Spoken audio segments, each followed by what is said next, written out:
আসসালামু আলাইকুম ভাই, কী অবস্থা আর কেমন আছেন? আশা সবাই অনেক অনেক ভালো আছেন। এদের দেখতেছেন, এই থেকে প্লাস্টারটা করছে কমসে কম 3 সেন্টি প্লাস্টার হইব, ঠিক আছে?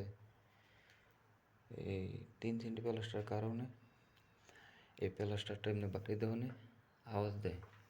এই কারণে যে ঘরওয়ালার মালিক, এই ঘরওয়ালা এসে বলছে যে প্লাস্টারটা ভাঙার জন্য। তারপরে এটা আমরা ভাঙছি, ভাঙার পরে আবার রাশ মারছি। এই রাশ মারে সে আবার আবার প্লাস্টার করা হইব। দেখেন আপনারা, প্লাস্টার করলে একবারে জোর হলে 1 সেন্টি প্লাস্টার করবেন, তাহলে আপনার প্লাস্টার লাস্টিং করবে বেশি। আর এভাবে 3 সেন্টি প্লাস্টার করবেন না। 3 সেন্টি প্লাস্টার কারণে দেখেন যে কত মোটা প্লাস্টার করছে, এই যে দেখতেছেন। এই কাম কোনো সময় করবেন না। এটা হচ্ছে সামনের টয়লেট, আর টয়লেটের যেটা বললি যে ওয়াশরুম, ওয়াশরুমটার ক্যাচ দিয়া এই প্লাস্টারটা করছে। তো এই বর্তমানে ভিডিওটা করতে আছে ওমান থেকে, ওমান মাস্কাট আমরার থেকে।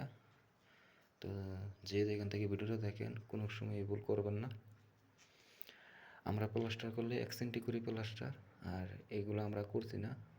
আমি শেষ ফিনিশিংয়ে বলে আইছিলাম, শেষে দেখি যে প্লাস্টারটা ভাঙার পরে দেখতেছি 3 সেন্টি প্লাস্টার করছে। 3 সেন্টি প্লাস্টার কারণে এই প্লাস্টারটা এমনি আওয়াজ দিয়েছে, ডক করছে। তারপরে এই প্লাস্টারটা আবার ভাঙছি, ভাঙার পরে লাস্টে যে পানি মেয়েরা রাশ মারছি, এরপর পরে আবার প্লাস্টার করবো। রাশ মারছি এত ঘন করে, দেখেন রাশ একবারে কালকে মারছি একবারে ফাত্তর হয়ে গেছে রাশ।